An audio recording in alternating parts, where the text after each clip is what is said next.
हाँ जी बच्चों, last video में क्लास 11th माइक्रो इकोनॉमिक्स के कंज्यूमर्स इक्विलिब्रियम चैप्टर की कार्डिनल यूटिलिटी अप्रोच को खत्म करने के बाद आज की इस वीडियो में हम स्टार्ट करेंगे consumers equilibrium through ordinal utility approach. यानी अब हम इस चैप्टर का एक पार्ट खत्म कर चुके हैं और सेकेंड चैप्टर आज हम शुरू कर रहे हैं। वीडियो में हम ऑर्डिनल यूटिलिटी अप्रोच के बहुत सारे इंपॉर्टेंट कॉन्सेप्ट को देखेंगे, तो वीडियो को एंड तक देखना, स्किप मत करना अगर चैप्टर को अच्छे से समझना है तो चलिए स्टार्ट करते हैं ऑर्डिनल यूटिलिटी अप्रोच को। हाँ बच्चों, जब हमने कार्डिनल यूटिलिटी अप्रोच की बात की थी कंज्यूमर्स इक्विलिब्रियम फाइंड करने के लिए, तो हमने ये देखा था कि वहां पर हम लोग यूटिलिटी को यानी कंज्यूमर के सैटिस्फैक्शन को न्यूमेरिकल टर्म्स में मेजर कर सकते हैं। और उसके लिए हमने इमेजिनरी मेजर क्या लगाया था सर, यूटिल का यूज किया था। यूटिल का यूज करके हम लोग कंज्यूमर के सैटिस्फैक्शन को न्यूमेरिकल टर्म्स में मेजर कर रहे थे। हाँ, उसने आइसक्रीम कंज्यूम करी, 20 यूटिल, 30 यूटिल, 5 यूटिल, 10 यूटिल, ये उसको यूटिलिटी मिली। बट ऑर्डिनल यूटिलिटी ना एक मोर प्रैक्टिकल अप्रोच है। आप मुझे खुद बताइए, क्या आप अपनी सेटिस्फैक्शन को नंबर्स में मेजर कर सकते हैं? सर पॉसिबल ही नहीं है। क्यों? क्योंकि सेटिस्फैक्शन तो एक मेंटल फिनोमिना है, एक साइकोलॉजिकल फिनोमिना है। ये तो डिपेंड करता है consumer to consumer, person to person. यानी अगर मैंने कोई चीज कंज्यूम करी, उससे मुझे कितनी सेटिस्फैक्शन मिली, उसको मैं नंबर नहीं दे सकता। उसको मैं क्या दे सकता हूं? उसको मैं रैंक दे सकता हूं इन अ मोर प्रैक्टिकल वे। यानी सपोज मैंने एप्पल्स और बनानास दो चीजें कंज्यूम करी, अगर मुझे एप्पल्स ने ज्यादा सेटिस्फाई किया तो I will say that Apple को मैं फर्स्ट रैंक दूंगा, और बनाना ने उससे कम सेटिस्फाई किया तो बनाना को मैं सेकंड रैंक दूंगा। यानी मैं ऑर्डिनल यूटिलिटी अप्रोच के अंदर न्यूमेरिकल टर्म्स यानी कार्डिनल मेजर्स का यूज ना करते हुए रैंक्स का यूज करूंगा कि कोई कमोडिटी मेरे को रैंकिंग वाइज कितना सेटिस्फाई कर रही है। आई होप सो आपको बेसिक जो पर्पस है ऑर्डिनल का वो क्लियर होता है। कह रहा है ऑर्डिनल यूटिलिटी अप्रोच अगर हमें पढ़नी है, इससे कंज्यूमर्स इक्विलिब्रियम फाइंड करना है, तो उससे पहले ना दो छोटे छोटे कॉन्सेप्ट्स को पढ़ना पड़ेगा। याद करो, जब आपने कार्डिनल से भी कंज्यूमर्स इक्विलिब्रियम पढ़ा है तो उसके पहले हम लोगों ने 3 वीडियोस लगाई थी। क्या पढ़ा था उन 3 वीडियोस में? सर हमने पढ़ा था उसके अंदर यूटिलिटी के concept, total utility, marginal utility, फिर लॉ ऑफ डीएमयू को पढ़ा था। ऐसे ही यहां पर ऑर्डिनल से पढ़ने के लिए भी हमें कुछ छोटे कॉन्सेप्ट्स पढ़ने पड़ेंगे। सर क्या छोटे कॉन्सेप्ट्स है वो छोटे कॉन्सेप्ट्स है हमारा सबसे पहले इंडिफरेंस कर्व का टॉपिक। आज की वीडियो में हमारी स्पेशली इंडिफरेंस कर्व पे ही बेस्ड होगी। और सेकंड जो हमारा इंपॉर्टेंट टॉपिक है consumer equilibrium through ordinal utility approach के लिए, वो है बजट लाइन का। तो दो topic, one is indifference curve, second one is budget line. ये दोनों टॉपिक जब हम समझ जाएंगे अच्छे से, तभी हम कंज्यूमर इक्विलिब्रियम फाइंड आउट कर पाएंगे। तो चलिए बिना टाइम वेस्ट किए हम करते हैं हमारा पहला टॉपिक जो है इंडिफरेंस कर्व। चलिए स्टार्ट करते हैं। हाँ जी बच्चों, ऑर्डिनल यूटिलिटी अप्रोच से कंज्यूमर्स इक्विलिब्रियम फाइंड करते हुए मुझे टॉपिक पढ़ना है इंडिफरेंस कर्व का। बट इंडिफरेंस कर्व से पहले हम बात करते हैं ऑर्डिनल यूटिलिटी अप्रोच की थोड़ी और। Ordinal utility approach basically professor JR. Hex ने दी थी। जॉन रिचर्ड हेक्स एक ब्रिटिश इकोनॉमिक्स थे, उन लोगों ने नोबेल प्राइज विनर एक ब्रिटिश इकोनॉमिक्स थे जिन्होंने ये अप्रोच दी थी। उनका कंज्यूमर्स इक्विलिब्रियम की थ्योरी में एक बहुत बड़ा योगदान है। ठीक है, तो उन्होंने ये अप्रोच दी थी। इस अप्रोच में वो क्या कहते हैं? कह रहे हैं कि इस अप्रोच के अंदर हम कंज्यूमर के सेटिस्फैक्शन को मेजर करते हैं, जो कि हम नंबर नहीं देते, प्रेफरेंस वाइज मेजर करते हैं, यानी रैंकिंग वाइज। कह रहा है कि अगर आपको इस अप्रोच से कंज्यूमर्स इक्विलिब्रियम फाइंड करना है तो पहला कॉन्सेप्ट को पढ़ना पड़ेगा, वो है इंडिफरेंस कर्व। एक बहुत ही आसान सा कॉन्सेप्ट है, ध्यान से समझिएगा। देखो इंडिफरेंस कर्व, हमारे पास वर्ड आ रहा है कर्व, तो हम पहले भी कई बार समझ चुके हैं। सर कर्व का मतलब होता है ग्राफिकल रिप्रेजेंटेशन। किसी भी थ्योरी की जब हम ग्राफिकल रिप्रेजेंटेशन करते हैं तो वो कर्व बन जाता है। इंडिफरेंस वर्ड का क्या मतलब है? सर इंडिफरेंस वर्ड का मतलब है पॉइंट ऑफ नो डिफरेंस, यानी ऐसा पॉइंट जहां पे कोई डिफरेंस ना हो। सर किस चीज में कोई डिफरेंस ना हो? बेसिकली देखो क्या कह रहा है, कह रहा है कि कंज्यूमर ना कोई दो कमोडिटी कंज्यूम करेगा, उन दोनों कमोडिटी को कंज्यूम करने से जैसे जैसे वो कॉम्बिनेशन बनाएगा उन दो कमोडिटी के, उसको हर कॉम्बिनेशन पे ना सेम लेवल ऑफ सेटिस्फैक्शन मिलेगी। यानी हर लेवल पे कंज्यूमर इनडिफरेंट रहेगा। सर थोड़ा सा और प्रैक्टिकल समझें इसको, एक टेबल के थ्रू समझने की कोशिश करते हैं। ध्यान से समझना, हम लोगों के पास कॉम्बिनेशन है। कंज्यूमर क्या कर रहा है? सर कंज्यूमर ना दो गुड्स कंज्यूम कर रहा है, एप्पल्स और बनानास। कंज्यूमर जब एप्पल्स और बनानास कंज्यूम करता है, सपोज एक कॉम्बिनेशन है हमारे पास पी, इस कॉम्बिनेशन के अंदर कंज्यूमर 1 एप्पल और 15 बनानास कंज्यूम करता है। फिर क्यू कॉम्बिनेशन में 2 एप्पल्स कर देता है और 10 बनानास कर देता है। फिर आर कॉम्बिनेशन में 3 एप्पल्स और यहां पर 6, और फिर यहां पर P Q R S combination में 4 टी कॉम्बिनेशन में 5 कर देगा, तो यहाँ पर कितना कर देगा सर, वो यहाँ पर वो 3 कर देगा, यहाँ पर वो कितना कर देगा सर, टी कॉम्बिनेशन में 5 एप्पल के लिए वो इसको 1 कर देगा। यानी सर ये हमारे पास एक टेबल बन गया जो कंज्यूमर दिखा रहा है। देखो ध्यान से अब इसको टेबल को समझना, देखो कॉन्सेप्ट बहुत आसान है, बस थोड़ा सा टाइम लगा के समझना पड़ता है इसको। तो ध्यान से समझिए कहना क्या चाह रहा है वो, कह रहा है कंज्यूमर 2 गुड्स कंज्यूम कर रहा है, एप्पल्स और बनानास। इस तरीके से कंज्यूम करता है कि हर लेवल पे ये जो कॉम्बिनेशन है, each combination is giving the same level of satisfaction to the consumer. यानी सारे पॉइंट्स पे कंज्यूमर जो है वो इनडिफरेंट है। इनडिफरेंट का मतलब किसी भी पॉइंट पे कोई डिफरेंस नहीं है सैटिस्फैक्शन में। यानी अगर वो पी कॉम्बिनेशन कंज्यूम करता है उसको उतनी ही सैटिस्फैक्शन मिल रही है जितनी की एस कॉम्बिनेशन से मिल रही होगी या बाकी किसी कॉम्बिनेशन से मिल रही होगी। तो सारे पॉइंट्स पे हमारा लेवल ऑफ सैटिस्फैक्शन बिल्कुल सेम है, यही हमारा इंडिफरेंस पॉइंट दिखाती है। ये सारे हमारे इंडिफरेंस पॉइंट है, यानी सारे पॉइंट पे कंज्यूमर को सेम लेवल ऑफ सैटिस्फैक्शन दिख रही है। सर इंडिफरेंस कर्व क्या चीज है, कह रहा है जब आप इन पॉइंट्स को एक कर्व पे रिप्रेजेंट कर देते हो, ठीक है, Y axis X axis, Y axis पे मैं ले रहा हूं हमारे पास बनानास, ठीक है, और यहां पर ले रहा हूं मैं एप्पल्स। अगर सर मैंने यहां बनानास लिए, एप्पल्स लिए, एप्पल्स का कंजम्पशन हुआ 1 2 3 4 5, बनानास का कंजम्पशन था हमारे पास सर मैक्सिमम 15 तक, तो 3 का गैप ले लें, 3 6 9 12 15। सर एक चीज ना बच्चों को बिल्कुल डाउट आ रहा होगा, यहां पर आपने एक एक एप्पल का कंजम्पशन किया, यहां पर आपने देखो सेक्रीफाइस बनानास का, पहले देखो 5 सेक्रीफाइस किया, फिर 4 किया, फिर यहां पर 3 किया, फिर यहां 2 किया। ये कॉन्सेप्ट ना आगे जाके हम पढ़ेंगे कि सर ये टेबल जो है देखो है ये इमेजिनरी नंबर्स, पर इस टेबल को लॉजिकली बनाया गया है। वो लॉजिक धीरे धीरे क्लियर होगा, बस टॉपिक में बने रहो साथ में। यानी हमने यहां पर नंबर लिए 3 6 9 12 और 15, यहां हमने नंबर लिया 2 3 4 और 5। जब कंज्यूमर फर्स्ट कॉम्बिनेशन में था पी में 1 यूनिट ऑफ एप्पल कंज्यूम कर रहा है और 15 यूनिट्स ऑफ बनाना, यानी पी कॉम्बिनेशन में कह सकता हूं कंज्यूमर यहां पर कट करेगा। क्यू कॉम्बिनेशन के अंदर consumer 2 units of apples and 10 units of bananas consume कर रहा है, यानी कंज्यूमर कहीं यहां पर अपने आप को प्लेस करेगा इस कर्व में। ऐसे ही जब मैं सारे के सारे पॉइंट इस पे प्लेस करूंगा तो कुछ इस तरीके का कर्व मेरे सामने बन के सामने आएगा। सर ये कर्व कैसे बने, मैंने बस ये पॉइंट यहां पर प्लेस किए, ये मेरा पी कॉम्बिनेशन था जहां पर 1 और 15, यानी मैं 1 एप्पल और 15 बनानास कंज्यूम कर रहा था। क्यू कॉम्बिनेशन में 2 और 10 हो गया था। आर कॉम्बिनेशन में मेरे पास 3 और 6 था। एस कॉम्बिनेशन में मेरे पास कितना था सर, 4 एंड सर कितना था, 3 था। और फाइनली टी कॉम्बिनेशन में मेरे पास 5 और 1 था। यानी इस तरीके से मैंने कॉम्बिनेशन प्लेस किए। सर देखो यानी मैंने क्या किया, इन पॉइंट्स को इस कर्व पे रिप्रेजेंट किया, ये बन गया मेरा इंडिफरेंस कर्व यानी आईसी।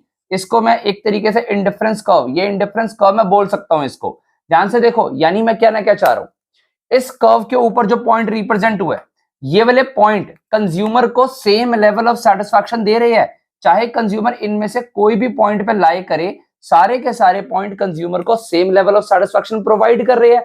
इसका मतलब क्या है sir, indifference curve. Indifference curve का मतलब ऐसा कर्व जिन पॉइंट्स पे कंज्यूमर को कोई डिफरेंस फील नहीं होगा, सभी पॉइंट्स उसको same level of satisfaction provide करेंगे। चाहे वो पी पे कंज्यूम करे, आर पे करे, एस पे करे, टी पे करे, जो सा मर्जी कॉम्बिनेशन कंज्यूम करे उसको सेम लेवल ऑफ सेटिस्फैक्शन मिलेगा। हमने इंडिफरेंस कर्व देखा। इंडिफरेंस कर्व का मीनिंग क्या निकल के आ रहा है sir, indifference curve is the graphical representation of all the bundles of goods, all the bundles of two goods which a consumer consumes and which provides consumer equal level of satisfaction। ये हमारा indifference curve बन गया, यानी indifference curve is the graphical representation of all those bundles of two goods which provide the consumer equal level of satisfaction। मैं कह सकता हूं इस शेड्यूल की ग्राफिकल रिप्रेजेंटेशन हमारा इंडिफरेंस कर्व है। ये हमारा इंडिफरेंस शेड्यूल था, ये हमारा इंडिफरेंस कर्व है। आई होप सो आपको बेसिक इंडिफरेंस का मतलब समझ आ रहा है, इंडिफरेंस कर्व का, इंडिफरेंस शेड्यूल का। ये बहुत जरूरी टॉपिक है, आगे आपके पूरे चैप्टर का ऑर्डिनल अप्रोच का फाउंडेशन बनाया गई है। तो आई होप सो आपको इंडिफरेंस शेड्यूल और इंडिफरेंस कर्व का मीनिंग समझ आया है। आगे का जो हमारा टॉपिक है वो इन्हीं से जुड़ा हुआ है, तो इस टॉपिक को अच्छे से नोट डाउन कर लो, शेड्यूल बना लो, कर्व बना लो। हम चलते हैं हमारे नेक्स्ट टॉपिक की तरफ।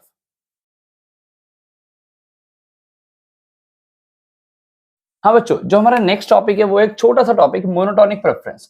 एग्जाम में 1 to 2 मार्क्स का आता है, इसके ऊपर का इसमें से कॉन्सेप्ट नहीं आता, बट एक 1 to 2 मार्क के लिए 2-3 मिनट लगा दी तो कोई बड़ी बात नहीं है। ध्यान से सुनो होता क्या है। मोनोटोनिक प्रेफरेंस का मतलब है कि हमारा जो कंज्यूमर है ना, वो एक लालची कंज्यूमर है। वो हमेशा क्या चाहेगा, देखो लालची नहीं, एक जनरल कंज्यूमर भी क्या चाहेगा, यानी आप और मैं भी क्या चाहेंगे कि हम अगर कंजम्पशन कर रहे हैं तो हम लोग वैसे गुड्स कंज्यूम करें जो हमें ज्यादा मिलते हैं क्वांटिटी में। यानी अगर मेरे को ऑप्शन दिया जाए कि सर एक बंडल ऐसा है गुड्स का जिसमें एक क्वांटिटी ज्यादा है और दूसरे बंडल में कम है, तो डेफिनेटली मैं ज्यादा वाला बंडल चूज कर लूंगा। So monotonic preference means consumer will always choose that bundle of good which at least have more of one good, यानी जिसमें हमें ज्यादा क्वांटिटी मिल रही है गुड्स की, वो वाला बंडल मैं चूज करूंगा। सर एग्जांपल देके समझाओ। सपोज हमारे पास बंडल्स है एप्पल्स और बनानास का। इस बंडल में मैं 10 एप्पल्स और 10 बनानास कंज्यूम कर रहा हूं। इस वाले बंडल में 7 एप्पल्स और 7 बनानास कंज्यूम कर रहा हूं। तो एक राशनल कंज्यूमर क्या चूज करेगा? सर डेफिनेटली वो इसको चूज करेगा, क्योंकि उसको क्या लगता है कि अगर वो ज्यादा कंज्यूम करेगा वो ज्यादा सेटिस्फाई हो जाएगा। तो मोनोटोनिक प्रेफरेंस के according consumer will always prefer that bundle which has more good.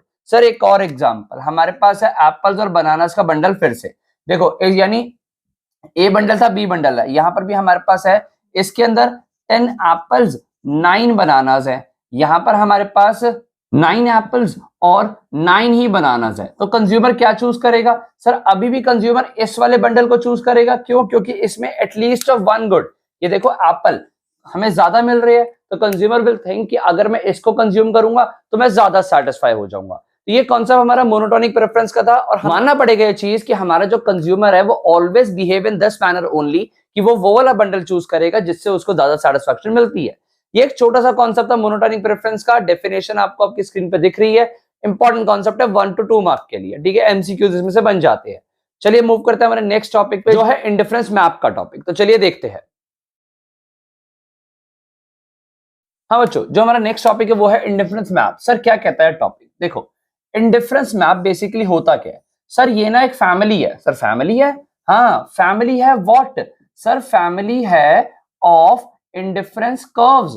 यानी सर जब मैं एक इंडिफरेंस कर्व के ऊपर, ठीक है, बहुत सारे, यानी देखो इस शेड्यूल के, इस ग्राफ के ऊपर बहुत सारे इंडिफरेंस कर्व रिप्रेजेंट कर दूंगा तो वो बन जाएगा मेरा इंडिफरेंस मैप। यानी इसको मैंने बोला ये मेरा IC1 था, ये मेरा IC2 था, ये मेरा IC3 था। यानी जब मैंने 3 इंडिफरेंस कर्व एक ही ग्राफ पे रिप्रेजेंट कर दिए तो ये बन गया मेरा इंडिफरेंस मैप। तो आई होप सो आपको समझ आया है कि इंडिफरेंस मैप का मतलब है फैमिली ऑफ IC, यानी इंडिफरेंस कर्व की एक फैमिली को यहां रिप्रेजेंट कर दिया। अच्छा सर क्या सिग्निफिकेंस है इसका, क्या समझ आता है हमें इससे? देखो इससे समझ ये आता है कि जो हायर इंडिफरेंस कर्व है वो हमें हायर लेवल ऑफ सेटिस्फैक्शन दे रहा है। सर ऐसा कैसे कह सकते हैं हम कि higher indifference curve higher level of satisfaction दे रहा है? ध्यान से सुनो बेटा, ये वाला जो कर्व है, ठीक है, अब वो सारे ही पॉइंट्स पे हमें इंडिफरेंस कर्व में क्या सीखा था? सर ये कर्व होता है जो सभी लेवल पे सेम सेटिस्फैक्शन देता है। सपोज इस पे मैंने अगर ये पॉइंट मार्क किए तो ये सारे पॉइंट कंज्यूमर को इक्वल लेवल ऑफ सेटिस्फैक्शन दे रहे हैं। ये वाले पॉइंट भी इस वाले कंज्यूमर को इस आईसी पे सेम सेटिस्फैक्शन दे रहे होंगे। सिमिलरली यहां पर भी कंज्यूमर को सेम सेटिस्फैक्शन मिल रही होगी इन पॉइंट्स पे। तो अगर मैं ये नहीं बोलूंगा कि ये ज्यादा सेटिस्फैक्शन दे रहा है इससे या इससे, तो ये तो सारे सेम हो गए। यानी ऑब्वियसली अगर ये सारे पॉइंट सेम थे तो इसके ऊपर जो बनेगा वो इससे ज्यादा होगा और उसके ऊपर जो बनेगा वो इन दोनों से ज्यादा होगा। यानी this curve ultimately giving the more and more satisfaction to the consumer. समझ आता है? यानी हमारा एक एनालिसिस बन जाता है, एक थ्योरी बन जाती है कि higher the indifference curve higher the level of satisfaction, consumer is more satisfied in case of higher indifference curve. ठीक है सर, इससे ना एक चीज और क्लियर होती है, इससे क्लियर होता है कि जो हमारा कंज्यूमर है वो एक अमीर बंदा है, रिच बंदा है। यानी अगर कंज्यूमर यहां पे कंज्यूम करता है IC3 पे तो कंज्यूमर रिच है। मोनोटोनिक प्रेफरेंस में क्या पड़ा कि सर कंज्यूमर हमेशा वो वाले बंडल्स चूज करेगा जिसमें ज्यादा गुड्स हो, ज्यादा क्वांटिटी हो, क्योंकि उसको ऐसा लगता है कि वो उसको ज्यादा सेटिस्फैक्शन देगा।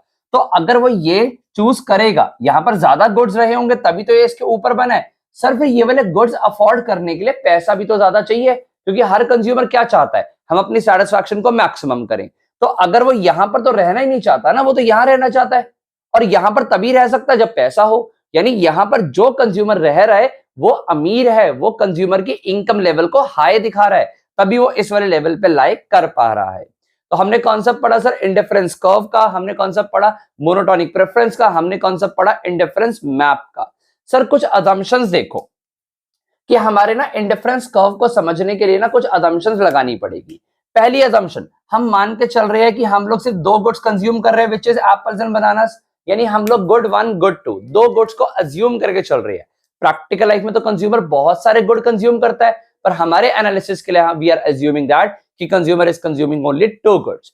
ठीक है सर, नेक्स्ट assumption क्या है? नेक्स्ट assumption है कि कंज्यूमर ना हर पॉइंट पे अपनी सेटिस्फैक्शन को मैक्सिमम करना चाहता है, वो अभी मैक्सिमम सेटिस्फैक्शन लेवल पे नहीं पहुंचा, यानी कि कंज्यूमर अभी नॉन स्टेटी पॉइंट पे है, रुकना नहीं चाहता, आगे कंजम्पशन करना चाहता है। ये हमने पढ़ा सेकेंड assumption में।